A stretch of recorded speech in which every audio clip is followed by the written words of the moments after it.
प्रणाम। गुरुजी, जब भी सोचती हूँ उस ईश्वर के बारे में पर समझ नहीं आता कुछ। बस अश्रुधारा बहने लगती है। और जैसे आप कहते हैं परमात्मा, ईश्वर, ये शब्द भी सारे करप्ट हो चुके हैं। और हम बात भी उसकी कर रहे हैं जो है ही नहीं। क्या है वो? कौन है वो? किसके लिए है? किसी के लिए प्रेमी है, किसी के लिए परमपिता, किसी के लिए गुरु, तो किसी के लिए भाई। उस स्वरूप की अभी अभी तो झलक भी नहीं पाई है। अभी ये हाल है। आपको सुनते सुनते उस निराकार तत्व को जानने की इतनी गहरी पीड़ा हो रही है कि जैसे एक प्रेमी को अपने प्रेमी से मिलने की होती है।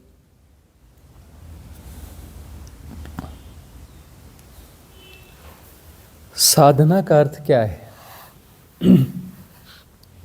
प्यास। जितनी प्यास होगी साधना में उतनी गति आएगी। प्यास ही पैमाना है, प्यास ही स्केल है कि आपकी साधना ठीक गति पे जाएगी। यदि आपकी प्यास सघन है तो आपकी साधना सघन होगी। प्यास यदि परिपूर्ण है यानी मुमुक्षा है तो आप सदमार्ग पर हो। मुमुक्षा सदा सदमार्ग है। मुमुक्षा यदि है तो न दिन में चैन न रात में चैन। सिर्फ जो है उस परम तत्व का आकर्षण बना रहेगा, उस परम रहस्य का आकर्षण बना रहेगा जिसके बारे में हम अभी जानते नहीं हैं, लेकिन कुछ ग्लिम्स आते रहते हैं, कुछ समझ आती रहती है कि कुछ पार है, इस सब के भी पार है। ये हम किसे जी रहे हैं? इस शरीर को, इस क्षुद्रता को जी रहे हैं, ठीक है, लेकिन इसके अलावा भी कुछ है। इस शरीर को हम जी रहे हैं, ये शरीर कुछ गलत है ऐसा नहीं है। यह है, अस्तित्व ने दिया है तो कुछ तो बात होगी। तो इस शरीर का कोई तार टूटा हुआ है कहीं पर, वो क्या है? वो कहाँ से जुड़ना चाहिए, कैसे जुड़ना चाहिए, है ना? तो इस शरीर के पार भी कुछ है और ये शरीर कुछ है, इनके बीच में कोई सामंजस्य छिन्न भिन्न हो गया है। उस सामंजस्य को ढूंढना है, साधना यह है। अभी हम ऐसे जी रहे हैं कि हम जैसे कहीं फेंक दिए गए हैं, है ना? जाने कहाँ हम फेंक दिए गए हैं, जाने कैसे क्या हो रहे हैं। हमें अपना कुछ पता ठिकाना बराबर मिल नहीं रहा है। यह पता ठिकाना तो एक नदी नाव संयोग है कि ठीक है, हम ये बन गए, वो बन गए, यहाँ रह रहे, ये मम्मी, ये पापा, ये फलाना, ये व्यवहारिक सत्य है, ठीक है ना? ये अपनी जगह काम कर रहे हैं, लेकिन हमारा वास्तविक पता ठिकाना हमारे पास है ही नहीं। यह घर तो काम चलाऊ घर है, काम चलाऊ व्यवस्था है। वास्तविक क्या है? वास्तविक क्या है?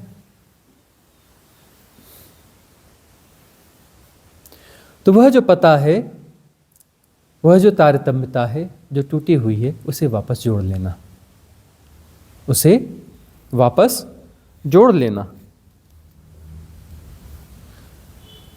यही तो साधना है ना।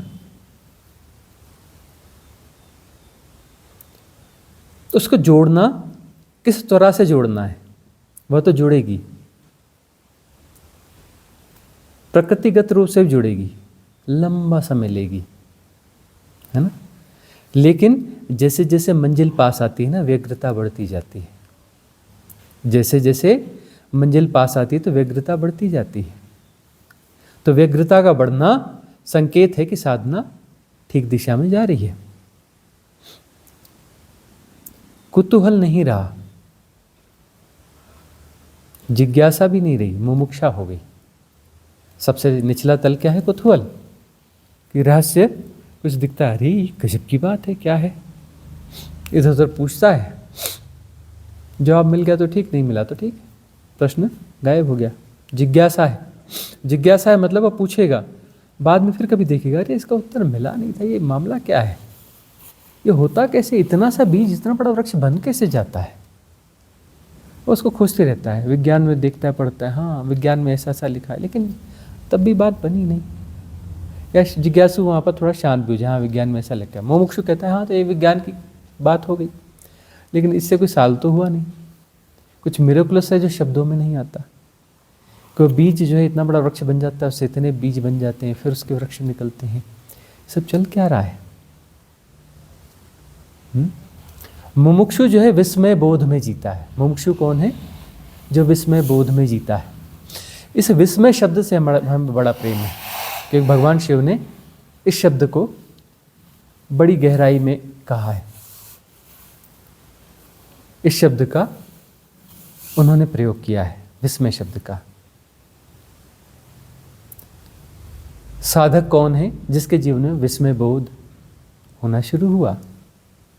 कोई देख करके बोलता है हाँ ठीक है पहाड़, ऐसा नहीं, वो देख के आश्चर्यचकित होता है, और ये कैसे पेड़ हैं, ये कैसा है, दुनिया कैसी चल रही, बादल कैसा, सूर्य स्थान तारे, ये वो सब देखता है, विस्मय बोध होता है कि सृष्टि चल कैसे रही है, ये जीवन मृत्यु, इस समय का क्या खेल है, समय की आया कहाँ से, कैसा बन रहा है, क्या क्या है, क्या चक्कर, सब विस्मय बोध से भरा रहता है। हर चीज विस्मित करती है। दुनिया में जो कुछ भी चल रहा है वहाँ विस्मित होता रहता है। तो विस्मय बोध जो है वह खोज बन जाती है, खोजता है व्यक्ति कौन सा रहस्य है, वह महारहस्य क्या है, वह महारहस्य है क्या जो इतना सब कुछ चल रहा है। उस महारहस्य को खोलने की कोशिश चलती है, और वह है साधना। अपने भीतर उतरते हैं,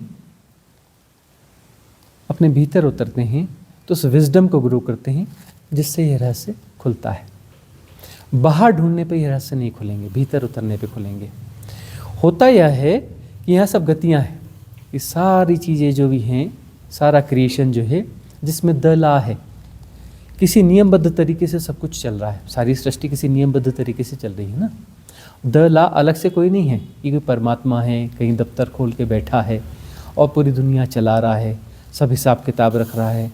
ये धरती ने बराबर चक्कर लगाई कि नहीं, थोड़ा आगे पीछे तो नहीं हो गया, सूरज बराबर काम कर रहा है कि नहीं, ये बीज लगा था तो इसको उगना तो चाहिए था, इसने ये उगा कि नहीं उगा, ऐसा नहीं। उसमें इनबिल्ट है, परमात्मा तत्व उसमें समाया हुआ है, उसके होने में समाया हुआ है। कण कण में राम बसे हैं, है ना। कण कण में विजडम है, वो अल्टीमेट विजडम है। हर कण में हर क्षण में विजडम है, और दला है ना, दला है, और सब प्रवाह है। ये वहाँ गौर में जाओगे तो कण कण नहीं है, वह ऊर्जाओं का प्रवाह मात्र है। कण की तरह भास रहा है, व्यवहार कर रहा है रित के तहत। रित यानी दला। एक संत हुए चाइना में, लाओ से, वह कहते हैं ताओ, है ना। और ऋग्वेद रित से बना है, तो यह रित है, दला इनबिल्ट है, इनबिल्ट है हर कण में, हर कण में इनबिल्ट है, समाहित अलग से नहीं है, उसके होने के ढंग में ही है वह दला। तो वह जो दला है क्या है, कैसा है, कैसे काम करता है, कैसी समुची सृष्टि हो रही है, तो वह जो प्रवाह है, गतियां हैं वहां पर, उन गतियों को जानने के लिए ठहराव चाहिए। विस्मित होते हैं तो क्या होता है, देखते नहीं, कोई चीज अचानक, कोई अचानक से कुछ विचित्र सी चीज देखी तो विस्मित हो जाते हो, और क्या हो जाते हो, किम कर्तव्य विमूढ़, मतलब ठगे से खड़े रह जाते हो। क्या होते हो, ठगे से खड़े रह जाते हो, दिमाग काम नहीं करता, सिर्फ देखते रहते हो। होता है ना, कोई विस्मयकारी चीज देख ली तो क्या हो जाते हो, एकदम से ठहर जाते हो ना, तन मन प्राण सब ठहर जाते हैं, ठगे से रह जाते हो, शरीर हिलता डुलता नहीं, मन में कोई विचार नहीं चलता, चुपचाप जैसा का तैसा जान रहे होते हो। किम कर्तव्य विमूढ़ हो जाते हो, विस्मय बोध से भर जाते हो, यह विस्मय है वहां पर। तब उसे बहुत अच्छे से, वह घटना कभी भूलते नहीं हो। कोई विचित्र सी चीज देख ली, है ना, अब ये घोड़ा उड़ता हुआ है जो नीले कलर का हो, है ना, और उसके सींग हो सोने के, और बड़े बड़े पंख हों, उसमें हीरे जड़े हों, और यहाँ उड़ता हुआ जाए, तो क्या करोगे, उसको देख करके ठगे से रह जाओगे, विस्मित रह जाओगे। कुछ अनूठी चीज देखी ना। तो यदि खुली आंख हो, आंखें निर्मल हो, तो देखोगे तो सब कुछ वैसा ही है, सब कुछ चमत्कार है। वो उड़ता हुए घोड़े की जरूरत नहीं है ना, जिसके सोने के सींग हों, उस घोड़े की जरूरत नहीं है। सब कुछ चमत्कार है, गौर से देखोगे तो सब कुछ चमत्कार है, विस्मयकारी है, सब कुछ विस्मयकारी है। तो विस्मय बोध होगा, तुम ठगे से खड़े रह जाओगे, मतलब अमनी दशा में पहुंच जाओगे। मन के पास कोई विचार नहीं होगा, मन के पास कोई विचार नहीं होगा।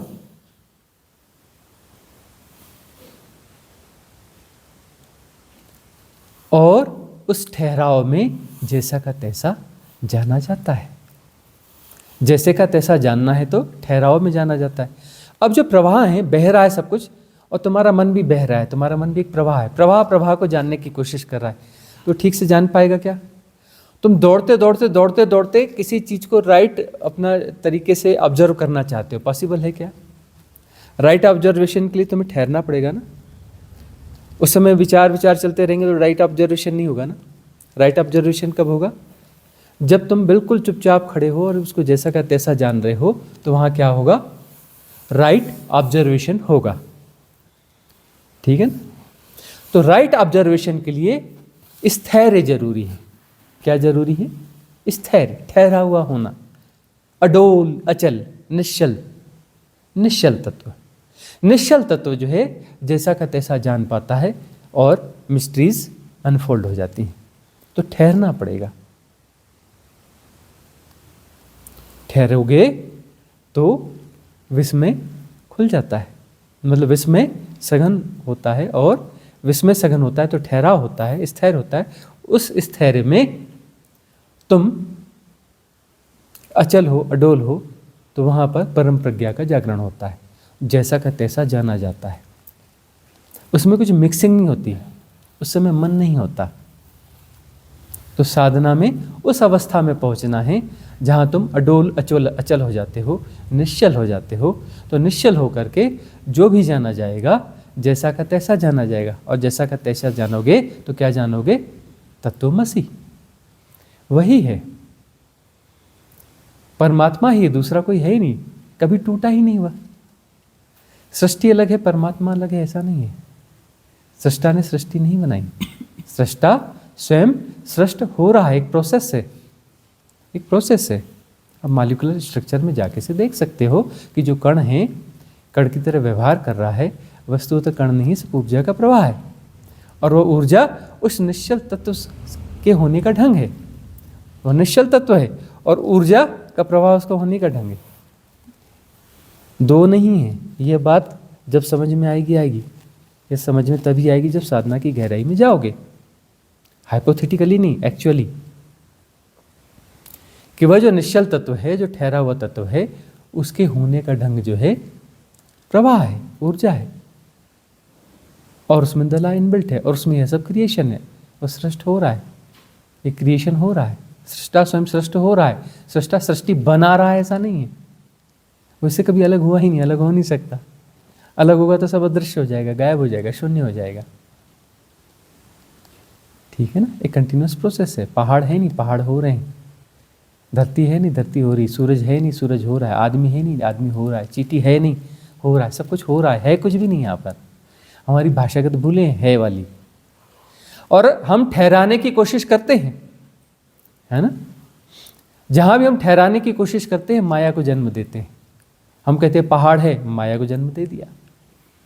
हम कहते हैं नदी है, माया को जन्म दे दिया। हम कहते हैं सृष्टि है, माया को जन्म दे दिया। वो फलाना है, माया को जन्म दे दिया। वो फलाना नहीं है। बोलते यहाँ आम का पेड़ है, माया को जन्म दे दिया। पूछो उससे जाकर, क्या वो आम का पेड़ है?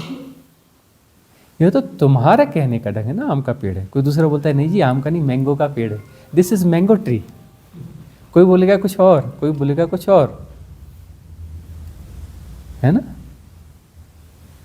तो जो है माया यानी तुम ठहराते हो, और यहाँ ठहरा हुआ कुछ नहीं है। जहां कुछ भी नहीं ठहरा हुआ है तो वहां तुम ठहराने की कोशिश करते हो, तो माया को जन्म देते हो। तुम माया को जन्म देते हो, तुम मायापति हो, तुम माया के सृजक हो। तुम चीजों को ठहराते हो, उससे माया जन्मती है। तुम विस्मय बोध से भरते हो, तो जैसा का तैसा जानते हो, ठहराते कुछ नहीं, प्रवाह को प्रवाह की तरह जानते हो।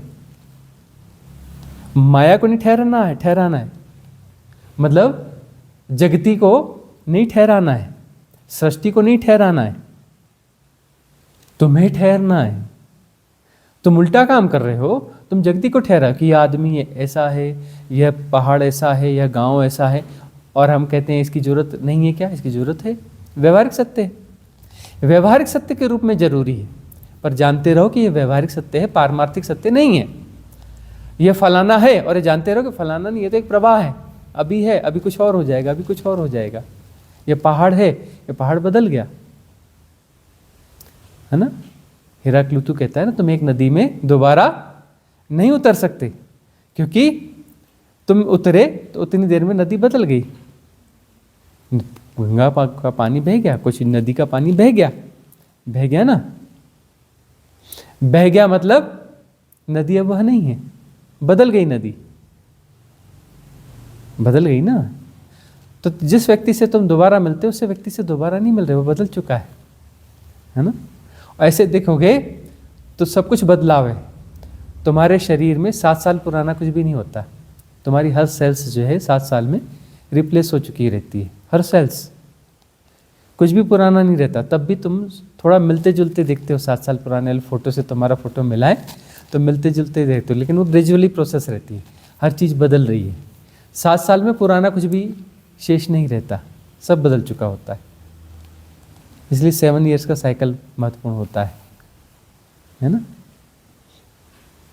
7-7 साल में शरीर भी अंतर शरीर भी उसमें विकास होना चाहिए। तुम्हारे 7 साल की उम्र में 7 साल तक तुम जो है शरीर, अपने आप को शरीर मान के जियो, लेकिन 7 साल के बाद यदि तुम्हारा विकास सही है तो तुम जो है अपने आप को आकाश शरीर की तरह जियोगे, है ना। 14 साल के बाद तुम अपने आप को सूक्ष्म शरीर की तरह जियोगे, बाकी 2 शरीर को तुम जानते रहोगे।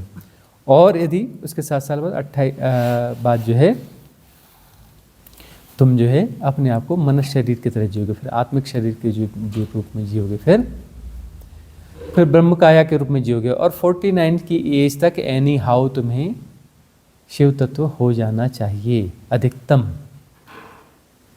49 की एज तक शिव तत्व में समाहित हो जाना चाहिए। स्वाभाविक विकास है, स्वाभाविक विकास है, इन इन्फ्लुएंसेस हैं, पोस्टपोन हो रहा है ना। 50 साल का भी मनुष्य है, वो कैसे जी रहा है?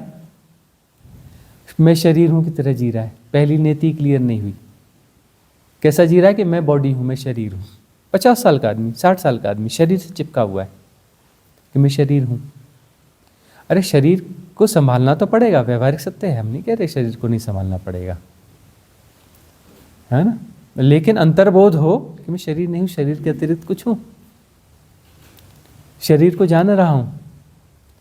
मैं यह आकाशिक शरीर भी नहीं हूं, मैं यह सूक्ष्म शरीर भी नहीं हूं, मैं यह मनुष्य शरीर भी नहीं हूं, मन नहीं हूं, विचार नहीं हूं। विचारों को जाना जा रहा है, भावों को जाना जा रहा है, ऊपर उठना पड़ेगा ना। मैं यह हूं नहीं, इनको जानने वाला, जाना जा रहा है, ठीक है ना। तो यह क्या है? सहज विकास है। तो यह सहज विकास जो है भीतर ठहरने से आएगा।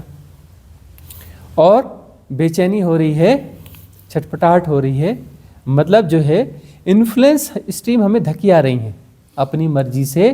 कहाँ? अपने सफ़र पे हम हैं, रुख हवाओं का जिधर का है उधर के हम हैं। तो हवाओं का रुख हमें जहाँ धक्का दे दे के लेके जा रहा है, हवाओं का रुख हमें जहाँ धक्का दे दे के लेके जा रहा है, हम उधर जा रहे हैं, ठीक है ना। इन्फ्लुएंस हमें ले जा रहा है, इन्फ्लुएंस हमें लेके जा रहा है। इसलिए बेचैनी हो रही है कि हम ठहरना चाहते हैं, लेकिन इन्फ्लुएंस स्ट्रीम जो है धक्का दे रही है। तो इन्फ्लुएंस स्ट्रीम को पहचानो, पहचानो और उनसे धक्के खाना बंद करो। उनसे धक्के खाना बंद करो ना। क्यों धक्के खा रहे हो? और ये मेरे साथ ऐसा हो रहा है, वैसा हो रहा है। वो धक्के पड़ रहे हैं तो धक्कों को समझो ना, उन धक्कों को लेना बंद करो ना, धक्कों को लेना बंद करो। क्यों धक्का खाते हो? अलग कर लो अपने आप को उन स्ट्रीम्स से, धक्का खाना बंद करो। धक्के नहीं खाओगे तो फिर ठहराव आएगा, ठहराव आ गया तो बेचैनी चली जाएगी, बेचैनी चली जाएगी। ठहरते जाओगे तो बेचैनी चली जाएगी। तुम जहां नहीं जाना चाहते वहां जा रहे हो तो तुम्हें परेशानी तो होगी ना। क्यों खाते हो इन्फ्लुएंस स्ट्रीम के धक्के? और जहां पर जरूरी है संसार में, रोजगार में, काम में, धंधे में, वहां अभिनय पूर्वक जियो, है ना। धक्का अपने ऊपर मत आने दो, अभिनय की सतह पर ही उसको मिटा दो। धक्का अपने भीतर मत आने दो, भीतर धक्का आएगा तो दिक्कत होगी। धक्का बाहर का बाहर ही रहने दो, सुलझा लो उसे बाहर के बाहर।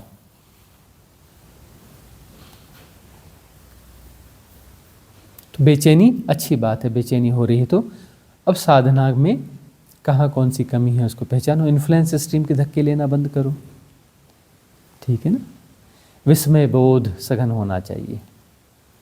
सृष्टि की हर चीज विस्मयकारी है, विस्मय बोध सघन होना चाहिए। जितना विस्मय बोध सघन होगा उतनी संवेदनशीलता का विकास होगा। संवेदनशीलता का जितना विकास होगा उतना विस्मय बोध बढ़ेगा। संवेदनशील हो जाओगे तो संवेदनाओं का परम विकास मुक्ति है। अगला प्रश्न किसका है? गुरुजी मेरा ही है। अच्छा, आपका ही प्रश्न है अगला? हाँ, ले लीजिए, बताइए आपका अगला प्रश्न क्या है। गुरुजी, जैसा आप कहते हैं कि इस संसार में हम अकेले शिष्य हैं, बाकी सारे हमारे गुरु। हर किसी से कुछ ना कुछ सीखने को मिलता है। जैसे रोज हम जो काम करते हैं उसमें भी कुछ ना कुछ सीखने को मिलता है, लेकिन उन कामों में हम इतनी गहराई छुपी है शायद वो कभी हम जान ही नहीं पाते। जैसे कल अचानक गैस पर उबलता हुआ दूध नीचे गिर रहा था और गैस बंद करने के लिए मैं जा रही थी, तब कुछ घटा। ऐसा लगा अंदर कुछ हुआ, ऐसा लगा उस घटना में बहुत बड़ा लेसन छुपा हुआ था। मैं देख रही हूँ ढुलते हुए दूध को, लेकिन कुछ कर नहीं पा रही हूँ। शायद हमारी लाइफ में भी ऐसा ही कुछ होता है, हम देख रहे हैं लेकिन कुछ कर नहीं पाते। ऐसा ही है ना गुरुजी? बहुत सारी चीज़ें तो घट रही हैं, ठीक है ना। दुनिया चल रही है, हम उस दुनिया को चलाना चाहते हैं, है ना। और दुनिया को हम चला नहीं पाते, अपने अकॉर्डिंग हम दुनिया को चला नहीं पाते। हम दुनिया को अपने अकॉर्डिंग चलाना चाहते हैं लेकिन चला नहीं पाते।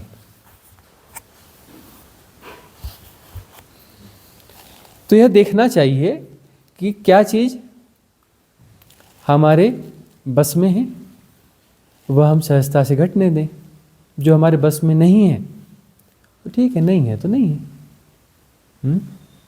अब जो है बारिश नहीं होनी चाहिए, हमारे बस में नहीं है, नहीं है तो हो रही है बारिश, तो उस हिसाब से एडजस्ट कर लो अपने आप को। अभी बारिश नहीं होनी चाहिए, इसमें क्यों परेशान हो रहे हो? अब हो रही है तो हो रही है, उसी के बीच में से रास्ता निकालो, है ना। जो हमारे बस में नहीं है सो नहीं है, और जो हमारे बस में है वह कर डालो। तो जो है ऐसी यदि भाव दशा बनती है तो जो भी घट रहा है उसमें परम स्वीकार होगा। परम स्वीकार होगा तो तब तो गुरु होगा ना। हर चीज़ गुरु है, परम स्वीकार्यता में होगी ना। अपने भीतर के प्रति संवेदन को भी जानोगे कि जहाँ कुछ होना चाहिए। वे प्रति संवेदन में शरीर जो है प्रकृति का हिस्सा है, प्रकृति का में दला इनबिल्ट है ना। शरीर को पता है कि मुझे आग से अपने आप को बचाना है, कोई जीव मुझे मारने आ रहा है तो बचाना है। तो साइकोसोमेटिक बॉडी को पता है ना, उसे मन और इस सारे मैकेनिज्म छुपे हुए हैं ना, उसे पता है कि आग से बचाना है, चोट से बचाना है, इससे बचाना है ना। और सभ्यता के हिसाब से वह विवेक, वह समझ भी पैदा हुई है कि शरीर को नहलाना धुलाना है, ठंड लग रही तो ढक लेना है, धूप लग रही तो छाँव ढूंढनी है। स्वाभाविक है ना, स्वाभाविक चीज़ें हैं ना। तो जो स्वाभाविक है वो स्वभावतः होता रहे। यदि वो स्वभावतः होता रहेगा और जो चीज़ हमारे बस में नहीं है उसे भी हम स्वीकार कर लेते कि हमारे बस में नहीं है तो उसके अकॉर्डिंग जैसा होना चाहिए, उसमें जो बेस्ट हमारे द्वारा हो सकता है, हम अपने आप को कहाँ कितना इस सेपरेशन के हिसाब से कर सकते हैं वैसा कर लिया और आगे की शिकायत नहीं रखी। अब ऐसा है तो है, कोई रास्ता निकलेगा, सॉल्यूशन निकलेगा तो निकल जाएगा, नहीं निकलेगा तो भी कोई बात नहीं, जो है उसमें एडजस्ट करेंगे। तो वहाँ पर द्वंद्व खत्म होते चले जाएंगे, द्वंद्व खत्म होते जाएंगे ना। जहाँ हम कुछ नहीं बदल सकते उसे स्वीकार कर लेंगे तो वहाँ पर जो हमारा ठहराव बढ़ेगा, परम स्वीकारता बढ़ेगी। उस परिस्थिति ने हमें सिखाया ना, ठहरना सिखाया ना, एडजस्ट करना सिखाया ना। तो गुरु ही ना परिस्थिति, वह व्यक्ति, वह लोग, वह घटना, वह गुरु हो गई ना, कि हमने उसमें सीखा कि ये ऐसा ऐसा है तो यहाँ पर से ठहर जाना चाहिए, इतने में ठहर जाना चाहिए, ऐसा स्वीकार कर लेना चाहिए। है तो है, इसमें रास्ता निकाल लेना चाहिए। है तो है, जितना रास्ता निकल गया ठीक है, नहीं निकला वह भी ठीक है। तो यह जो है यहाँ पर ठहराव बनेगा। तो गुरु तत्व क्या होगा जो तुम्हें ठहराव सिखाता है? सदगुरु क्या है? आचार्य है। आचार्य हो मृत्यु, मृत्यु का मतलब तुम कौन हो? तुम जो है जो इल्यूजनरी बीइंग हो, तुम कहते हो मैं यह हूँ, मैं फलाना हूँ, मैं ऐसा हूँ, मैं वैसा हूँ, तुम लगातार कुछ ना कुछ कर रहे हो ना। तुम कौन हो? करने का जोड़ हो ना, तुम करने का जोड़ हो, लगातार कुछ ना कुछ कर रहे हो, कुछ ना कुछ तुम करते रहते हो और तुम करने का जोड़ हो। तुम ठहराव नहीं हो, तुम उससे जुड़े हो जो प्रवाह है। और वस्तुतः तुम कौन हो? जो ठहरा हुआ निश्चल तत्व है। तो तुम निश्चल तत्व के साथ तुम्हारी आइडेंटिटी नहीं है, तुम निश्चल तत्व के साथ ठहरे हुए नहीं हो, तुम निश्चल तत्व नहीं हो गए हो। तुम्हारी आइडेंटिटी कहाँ है? प्रवाह के साथ है, जो बह रहा है उसके साथ है। तो अब जो बह रहा है, ऐसे पूरे जोड़ हैं, अनंत प्रवाह है ना, अनंत गतियां हैं। इन गतियों में कोई गति समूह तुम्हें ठहरने की यदि प्रेरणा दे पाता है तो वह गुरु है। सीखना क्या है यहाँ? इस संसार में सीखने के लिए क्या है? ठहरना ही तो सीखना है, स्थैर्य तो सीखना है, निश्चल तत्व में प्रतिष्ठा ही तो सीखना है ना। निश्चल तत्व में प्रतिष्ठा। समाधि में क्या होता है? कुछ नहीं होता, कुछ नहीं कर रहे होते, जो जैसा हो रहा है जाना जा रहा होता है, कुछ ना कुछ उसको समझना है, ना डिफाइन करना है, ना कैटेगराइज करना है, ना कुछ भी नहीं करना है। चैतन्य होता है, परम चैतन्य होता है, स्वभावतः जानना हो रहा होता है, स्वभावतः जानना हो रहा होता है, जैसा का तैसा जानना हो रहा होता है। समझना नहीं हो रहा था, उसे समझते नहीं है। हम कुछ भी समझने की कोशिश नहीं करते, कुछ करने की कोशिश नहीं करते, कुछ सुधारने की कोशिश नहीं करते, कुछ करते ही नहीं है, परिपूर्ण कर्ता होते हैं, कोई साक्षी वाक्षी भी नहीं होता वहाँ पर। स्वभावतः जानना हो रहा होता है, स्वभावतः जानना हो रहा होता है। यही तो समाधि है ना, निश्चलता होगी ना वहाँ पर, निश्चलता होगी, ठहराव होगा। तो ठहराव में समाधि घटती, मतलब ठहराव हो, सचमुच का ठीक ठीक ठहराव हो तो चैतन्य परिपूर्ण होगा। मतलब सब कुछ स्वभावतः जाना जा रहा है, जो भी हो रहा है और स्वभावतः जानना हो रहा है, उसमें इनबिल्ट है। उसे समझना नहीं, उसे एनालाइज नहीं करना, उसका गुणाभाग नहीं लगाना, उसका रिकॉर्ड नहीं बनाना है, करना नहीं है, उसका कोई इम्प्रेशन नहीं बनाना है, उसको परिभाषा नहीं देना कि अच्छा है बुरा है कैसा भी, जो है सो है। परमात्मा की सबसे सुंदर परिभाषा क्या है? जो है सो है। तो उस ठहराव में जैसा का तैसा जाना जा रहा होगा, स्वभाव तो जाना जा रहा होगा, तो बात पूरी हो गई। इस ठहराव के लिए पूरी जगती में खेल चल रहा है, पूरी माया चल रही है ना। सब कुछ जो है तुम्हारे सेपरेशन को बता रहा है कि ठहर जाओ, और सेपरेशन कहता है नहीं जी ठहरना नहीं, ठहरूंगा तो मर जाऊंगा। वो सेपरेशन क्या है? एक परिधि है ना, कोई बाउंड्री है, तभी तो सेपरेशन है ना, कि यह मैं हूं, बाकी अलग है। तो बाउंड्री कैसी है? काल्पनिक बाउंड्री है, उस काल्पनिक बाउंड्री को बचाना है। अब तुम हवा में, आकाश में जो है तुम कोई गोला खींच रहे हो, खींचता है क्या गोला? नहीं खींचता ना। लेकिन तुम कहते हो कि मुझे गोला खींचना है, तो क्या करना पड़ेगा तुम्हें? कोई भी हाथ से, डंडे से, कोई भी चीज़ से तुम्हें उस गोले को बार बार करते रहना पड़ेगा। देखो यह मैं हूँ, देखो यह मैं हूँ, देखो यह मैं हूँ। लगातार इंटीमेशन देना पड़ेगा ना दूसरों को, अपने को, सबको, कि देखो यह मैं हूँ, मैं यह मैं हूँ, यह मैं हूँ। और अपने आप को अपडेट कर लोगे कि नहीं यह भी मैं हूँ, तो वो उतना घेरा कर लोगे, यह मैं हूँ, यह मैं हूँ, यह मैं हूँ, है ना। अपने होने को, अपने सेपरेशन को तुम क्या करोगे? लगातार बचाने की कोशिश करोगे, मतलब उसे लगातार क्रिएट करोगे। कर्ता जो है लगातार एक्सरसाइज है। कर्ता क्या है? एक कंटिन्यूअस एक्सरसाइज है कर्ता, समझ लो। कर्ता एक कंटिन्यूअस एक्सरसाइज है। उससे ही तुम अपने सेपरेशन को बचाते हो, अपने अहंकार को बचाते हो, अपने विकारों को बचाते हो। विकार का मतलब क्या है? विकार वह प्रक्रिया है जो सेपरेशन को बचाती है, वो मैकेनिज्म है जो सेपरेशन को बचाती है। तो सेपरेशन को जो भी विकार बचाता है, चाहे शुभ हो चाहे अशुभ हो, जो सेपरेशन को बचाता है वह विकार है। अच्छा बुरे का सवाल नहीं है, जो सेपरेशन को बचाता है वह विकार है ना। वेदांतिक भाषा है यह। जो सेपरेशन को बचाता है वह विकार है, चाहे अच्छा हो चाहे बुरा हो, उसका सवाल ही नहीं है। तो लगातार प्रोसेस है। लगातार क्या है? प्रोसेस है। तो तुम जो है उसके साथ जुड़े हो, उस प्रोसेस के साथ जुड़े हो। तुम लगातार गोल गोल घूम रहे हो, या मैं हूं, या मैं हूं, या मैं हूं, या मैं हूं, या मैं हूं, और कहते परेशान हूं, बेचैन हूं, या हूं, वाह हूं, है ना। और लगे भी हो कि नहीं मुझे बचाना है, ठहर जाओ, नहीं ठहरूंगा तो मर जाऊंगा, खत्म हो जाऊंगा।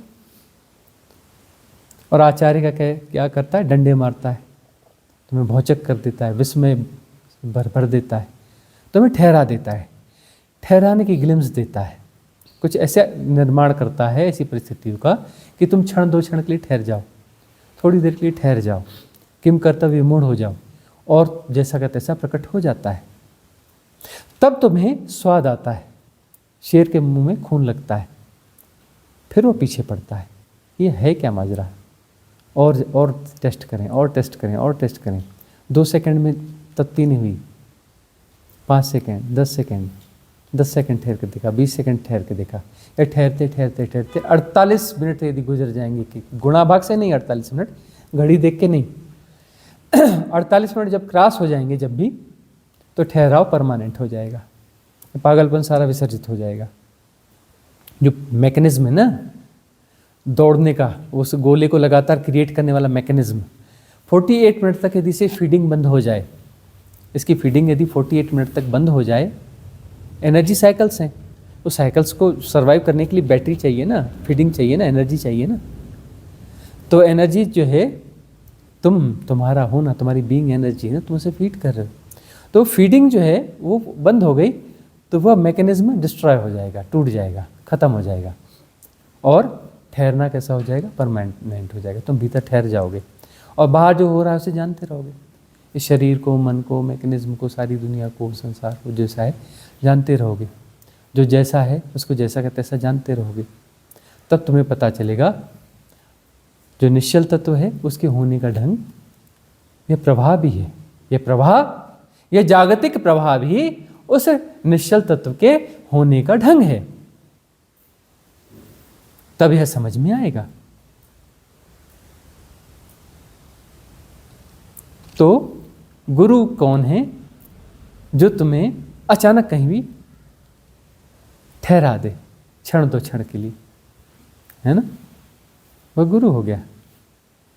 तुम जंगल में घूम रहे हो, भालू आ गया, किम कर्तव्य मूड हो जाओगे, सन्न हो जाओगे, ठहर जाओगे 1-2 क्षण के लिए, कुछ समझ में नहीं आएगा, भीतर अपने प्रतिष्ठित हो जाओगे और अपने आप को जानते रहोगे। उस समय होगा क्या? तुम चीख रहे हो, चिल्ला रहे हो, लेकिन तुम नहीं चीख चिल्ला रहे हो, तुम लगे कोई चीख चिल्ला रहा है, तुम उसे देख रहे हो, महासाक्षी सघन हो जाएगा। तुम अपने शरीर को भागते हुए देखोगे, चीखते चिल्लाते देखोगे, है ना, होगा ना। अभी कुछ हो जाए, अर्थक्वेक, क्या होगा? चौंक जाओगे और ठहर जाओगे भीतर। वो सारे मैकेनिज्म जो काम कर रहे हैं ना, गोल गोल चक्कर वाले, वो ठहर जाएंगे, वो काम करना बंद कर देंगे। हियर एंड नाउ परम चैतन्य जाना जा रहा है, और शरीर को भागते हुए, ये करते हुए, सब करते हुए देखोगे। वो गलत है ऐसा हम नहीं कह रहे हैं, कुछ गलत वलत कुछ नहीं होता। जो भागना या करना, शरीर को बचाना प्रति संवेदन से घटेगा, ठीक है, उसमें कुछ गलत कुछ नहीं। भीतर ठहरा हुआ हो, उस ठहरे हुए के साथ रहना, उस ठहरे हुए के साथ बने रहना। तो गुरु तत्व क्या है? जो तुम्हें ठहरना सिखा रहा है, जो तुम्हें ठहरना सिखा रहा है वह गुरु तत्व है। और आचार्य महामृत्यु है, आचार्य मृत्यु, वो सारी चीज खत्म कर देगा। उनके सत्संग में, सानिध्य में रहोगे, रेजोनेंस तुम्हारा कंप्लीट होता चला जाएगा। तो जब तुम्हारा रेजोनेंस कंप्लीट हो जाएगा तब वहाँ पर कोई गति नहीं होगी, अगति में प्रतिष्ठित हो जाओगे और गतियों को जाना जा रहा होगा। ठीक है। अगला प्रश्न किसका? मेरा सवाल है इससे संबंधित। हाँ। कुछ दिन पहले ऐसा हो रहा है कि रात में नींद नहीं आ रही है और मैं जाके दूसरे रूम में जाके बैठ गई और इतनी सहजता से बैठ रही हूँ कि कुछ विचार भी नहीं आ रहे, बस आँख बंद करके बैठी हूँ और इतना बैठ रही हूँ कि सुबह के जब अल्लाह बोलता है ना 4:45 तब तक मैं बैठी ही रही और कुछ भी इरिटेशन नहीं हो रहा है कि नींद क्यों नहीं आ रही, क्यों नहीं, बस सहज सब बैठक लेके बैठ चुकी हूँ। तो और सुबह जल्दी भी उठ गई, ना दोपहर में सोई और पूरे दिन स्फूर्ति रही। तो क्या ये ठहरना है या क्या है? ये बहुत अच्छी स्थिति है ना। बहुत सारे लोग परेशान होते हैं कि हमें नींद नहीं आ रही, नींद नहीं आ रही। अरे नींद नहीं आ रही तो ये तो अच्छी बात है ना, बुरी बात कहाँ है? नींद नहीं आ रही है तो लोग परेशान है कि हम साधना में बैठते हैं और नींद आ जाती है, झपकी आ जाती है ना, विचार चलने लगते हैं, यह होता है, वह होता है। तो यदि नींद नहीं आ रही है तो शांति से बैठ जाओ या लेटे भी रहो, चाहे बैठ जाओ चाहे लेटे रहो। शवासन में लेट जाओ, बैठने में अच्छा लग रहा है तो बैठे रहो, शवासन में अच्छा लग रहा है तो लेट जाओ और जानते रहो शरीर को जाना जा रहा है। मन में विचार है तो विचारों को जाना जा रहा है, विचार नहीं है तो और अच्छी बात है, जो है उसको जैसा का तैसा जाना जा रहा है ना। इससे परेशान होने वाली कोई बात तो है नहीं। आंखें बंद, आंखें बंद तो शरीर का आराम अपने आप हो रहा है। और यदि विचार कम है या विचार नहीं है तो शरीर तो कंप्लीट रेस्ट में जा रहा है। शरीर की क्षमता जो है विकसित हो जाएगी, शरीर की क्षमता विकसित हो जाएगी और वह फ्रेश रहेगा, उसका आराम हो जाएगा।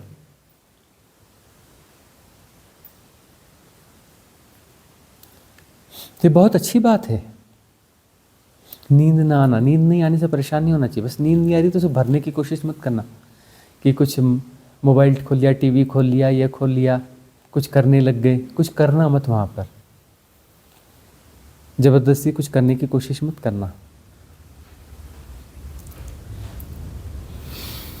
जैसा का तैसा जानते रहना, जानना हो रहा है।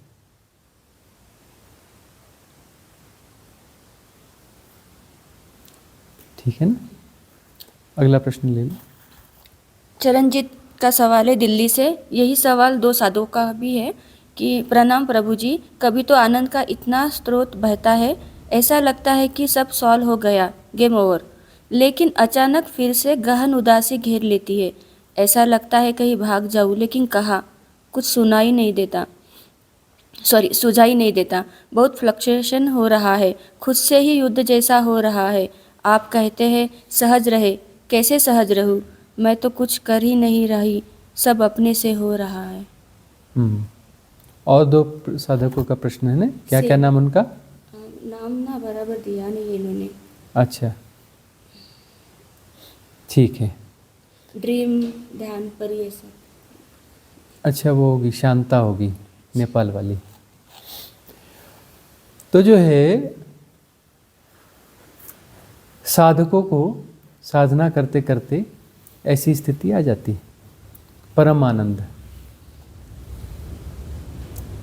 मतलब जो प्रवाह है उसको जान रहे हैं जैसा का तैसा, वहाँ पर क्या हो जाता है? परमानंद। भीतर ठहरा हो गया, भीतर ठहरा हो गया तो आनंद है, सहजता आ गई, लेकिन वो चली जाती है।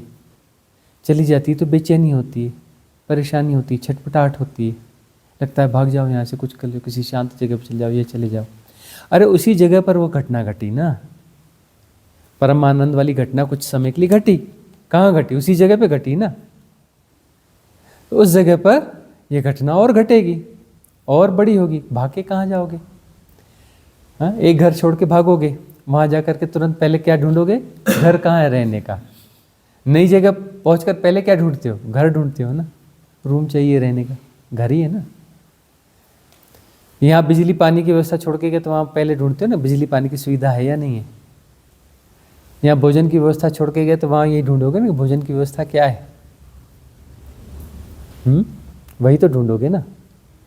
तो यदि वहाँ आनंद घट रहा है तो ठीक है, घट रहा है, कुछ समय के लिए घट रहा है, धन्यवाद भाव से भरो और साधना को और आगे बढ़ाओ। साधना सही साधना तुम्हें मिल चुकी है ना चरणजीत।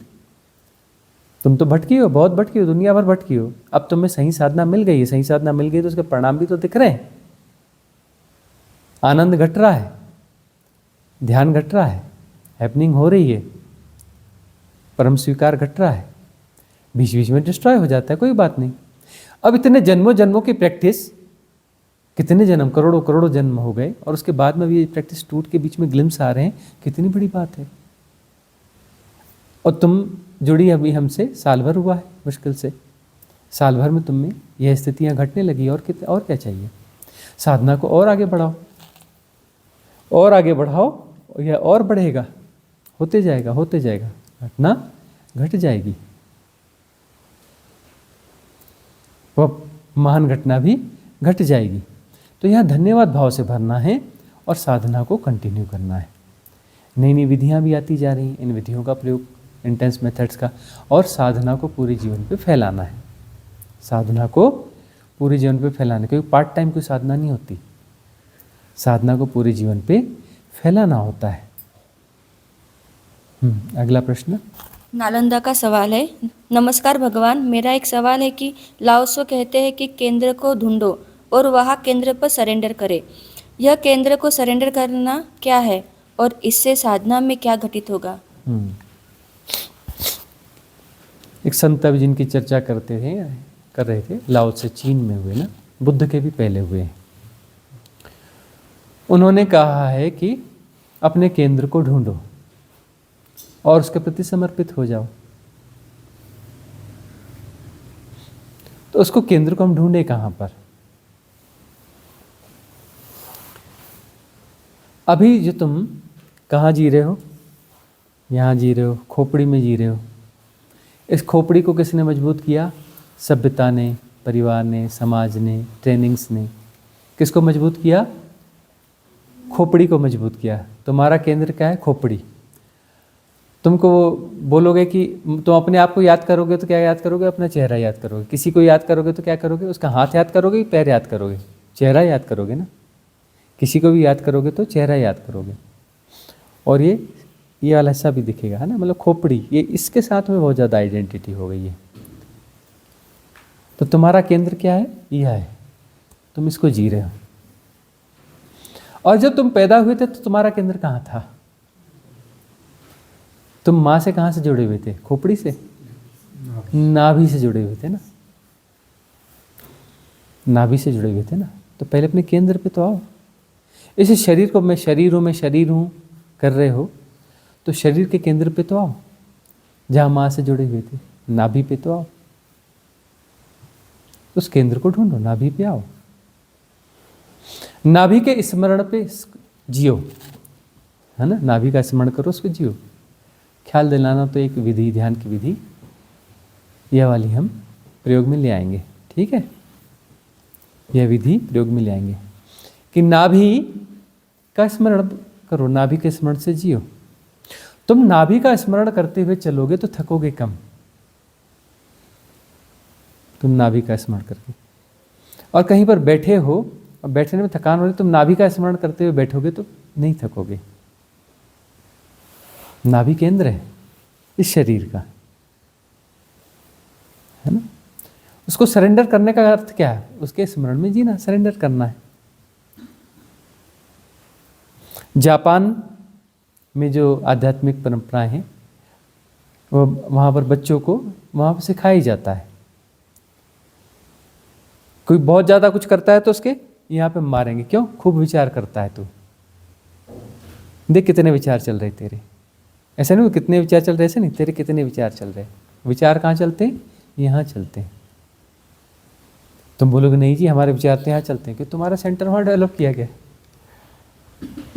वो बोलते हैं विचार कहाँ चलते हैं? यहाँ चलते हैं, नाभि के आसपास। तो नाभि के स्मरण में जियो। किस में जियो? नाभि के स्मरण में जियो, नाभि के केंद्र में जियो। तो फिर नाभि को क्या हो गया? समर्पण हो गया। तो नाभि को समर्पण होगा तो ये जो है बहुत बड़ी बाधा हो गई, खोपड़ी। तुम अपनी रूट से जुड़ोगे, रूट से जुड़ोगे तो क्या होगा? सहजता आएगी। सहजता आएगी तो उस सहजता में भीतर प्रवेश होगा। भीतर प्रवेश होगा तो यह जो केंद्र है दूसरे शरीर का भी केंद्र होगा, तुम उसमें आसानी से स्विच कर पाओगे। आकाश शरीर में, सूक्ष्म शरीर में। सूक्ष्म शरीर बाहर निकलता है, आउट ऑफ बॉडी ट्रेवल होता है। क्या होता है उसमें? एक शरीर बाहर निकलता है ऊर्जा का, वो क्या डिस्कनेक्ट हो जाता है? कनेक्ट होता है ना। उसकी नाभि से इस नाभि के बीच में एक सिल्वर कार्ड जुड़ा रहता है, ऊर्जा की एक नली, एक नाड़ी जुड़ी रहती है ना। वो कितनी भी दूर जाए लेकिन एक ऊर्जा की नाड़ी वो साथ में जुड़ी रहेगी, डिस्कनेक्ट नहीं होता इस बॉडी के साथ में। आउट ऑफ बॉडी एक्सपीरियंस जब होता है, शरीर से हम किसी साधना या किसी विशेष परिस्थिति में बाहर हो जाते हैं तो डिस्कनेक्ट थोड़ी ना होते हैं। डिस्कनेक्ट हो गए तो वापस कैसे आओगे? कनेक्शन रहता है। वापस कहाँ से घुसोगे? नाभि से ही घुसोगे, नाभि से ही निकले और वहाँ पर वो नली बनी हुई है, और घुसोगे तो नाभि ही सेंटर होगी। ठीक है ना। नाभि के स्मरण में जियो। नाभि के स्मरण में जियोगे तो नाभि को सरेंडर होगा, और नाभि को यदि सरेंडर हो गया तो तुम्हारी साधना को एक नया आयाम मिलेगा। तो नाभि से संबंधित एक ध्यान की विधि का प्रयोग कर लेंगे तो इससे यह होगा कि नाभि के स्मरण में जिएंगे और नाभि वाला ध्यान हो जाएगा। उसके अनुभव को ही जान लेना। इस हाइपोथेसिस, अभी हाइपोथेसिस है ना, उसके लिए विधि दे देते हैं। उस विधि में जाओ और जान लो कि क्या होता है नाभि से, के स्मरण से, नाभि को सरेंडर करने से क्या होता है। कर ही लेंगे उसे। ठीक है ना। एक प्रश्न और ले लेते हैं, लास्ट वाला। सत्यम का सवाल है, प्रणाम भगवान, अभी तो हम साधक हैं, सिद्ध हुए नहीं हैं, तो परिपूर्ण अभिनय द्वारा जीने से, झूठ रिश्तों से फिर से कहीं मोह न बनने लगे, इस बात का भय रहता है, कृपया मार्गदर्शन कीजिए। ये वाला प्रश्न ले लिए थे क्या सत्यम का? नहीं। अभी साधक हैं, सिद्ध नहीं हुए, तो ये जो है क्या है? पूरा झूठ मोह इससे क्या है? बंधे हुए हैं, जुड़े हुए हैं। क्या है प्रश्न? फिर से पढ़ो सत्यम का। हाँ, अभी सिद्ध नहीं हुए हैं तो परिपूर्ण अभिनय द्वारा जीने से, झूठ रिश्तों से फिर से कहीं मोह ना बनने लगे। अभिनय, यदि अभी सिद्ध हुए नहीं है, साधक हैं, तो साधक को अभिनय पूर्वक तो जीना पड़ता है। तो अभिनय में, अभिनय करते करते फिर अभिनय को फिर सच न मान लें, अभिनय को फिर सच न मान लें, फिर कहीं मोह माया और सारे चक्कर फिर से क्रिएट न कर लें, सारे चक्कर फिर से क्रिएट न कर लें। कैसा करें? होश की साधना को बढ़ाना है। होश पूरे, चलना फिरना, खाना, ये वो, बातचीत, तो अभिनय प्रगाढ़ होता चला जाएगा। अभिनय जब होगा तो अभिनय के साथ में पूरे होश में बने रहना है, अपने आप को करते हुए दिखना है। जब लोगों से व्यवहार कर रहे हैं तभी होश होना चाहिए, ऐसा नहीं। होश पूरे जीवन पे फैलाना, हर गतिविधि के साथ फैलाना है। तो अभिनय के वक्त में होश परिपूर्ण होगा और अभिनय बहुत अच्छे से होगा। होश ही एकमात्र वे है, ख्याल रखना। होश को बढ़ाना है, हर गतिविधि के साथ होश को बढ़ाना है। चलना फिरना, खाना पीना, यह वह, काम धाम, सब में, अभिनय में भी, है ना। जहाँ जैसा अभिनय है उसके साथ होश बना रहेगा। होश को बढ़ाते ही जाना, यही एक प्रक्रिया है। और होश यदि सघन है तो मोह नहीं बनता। मोह बनता ही तब है जब होश विरल हो। जब होश की सघनता थोड़ी कम होती है वहीं पर एसोसिएशन होता है। यदि होश परिपूर्ण है तो वहाँ एसोसिएशन नहीं होता, मोह माया वहाँ नहीं बनती। मोह माया बनती बेहोशी में, मोह माया बनती ही बेहोशी में। ठीक है ना? एक प्रश्न और। इसी से संबंधित स्वामी जी, हाँ, मैं जानना चाहता हूँ, जैसे गहन साधना है अपनी इंटेंस मेडिटेशन, उसमें एफर्टलेस नोइंग होता है, लेकिन जो हम दिन भर साधना करेंगे उसमें एफर्ट नोइंग होगा ना? हाँ, देखो वहाँ पर प्रयोग हो रहा है। पहले एफर्ट करवाते हैं, मेडिटेशन की जो मेथड्स हम अप्लाई करवाते हैं, पहले तो एफर्ट होता है ना कि फेंको, कुछ करो, श्वास फेंको, ऐसा करो, या उदान करो, फलाना करो। ये निगेटिव पार्ट है मेथड का। और सेकंड पार्ट जो है वो पॉजिटिव पार्ट है मेडिटेशन मेथड का, जिसमें कुछ नहीं करना है, सब हो रहा है, जाना जा रहा है। पहले निगेटिव पार्ट है पहला। दूसरा पार्ट क्या है? पॉजिटिव पार्ट है। पॉजिटिव पार्ट में कुछ नहीं करना है, सब हो रहा है, जाना जा रहा है, एफर्टलेस नोइंग। तो ये जो एफर्ट डाले जा रहे हैं, यह एफर्ट भी जाने जा रहे हैं कि अपने आप को श्वास फेंकते हुए देखना है, या उदान करते हुए, और सब कुछ हो रहा है, ये सब हो भी रहा है, कर भी रहे हो और जान भी रहे हो। ठीक है ना? अब बाद में हैपनिंग है। तो पूरे जीवन में इसको फैलाना है। पूरे जीवन में यदि हम इसको फैलाते जाएंगे तो यह होगा कि सब हो रहा है और जाना जा रहा है, ऐसा होते जाएगा। अभिनय भी होगा और वहाँ पर अभिनय को भी जाना जा रहा है, सब हो रहा है, जाना जा रहा है। संसार में कृत्य भी होंगे, कृत्य घटित होंगे और जाना भी जा रहा है। कृत्य हो भी रहा है, जाना भी जा रहा है। वो ग्रेजुअली होता चला जाएगा। होश को बस बढ़ाते जाना है, बढ़ाते जाना है, ग्रेजुअली होते जाएगा। फिर शरीर को तुम करते हुए जानोगे। शरीर का मैकेनिज्म काम करेगा, मन का मैकेनिज्म काम करेगा, उस मैकेनिज्म को तुम जानते रहोगे। फिर जहाँ कमांड देनी वहाँ कमांड दोगे। कुछ तो स्थितियाँ होती हैं कि अब मैं हूँ, हरि नाही, अब मैं हूँ ही नहीं, मैं ही हूँ ही नहीं, तो सब हो रहा है, जाना जा रहा है। क्या हो रहा है? जो हो रहा है हो रहा है, उसमें कोई बचा ही नहीं, कोई मैनेज करने वाला, मैनिपुलेट करने वाला, गुणा भाग करने वाला।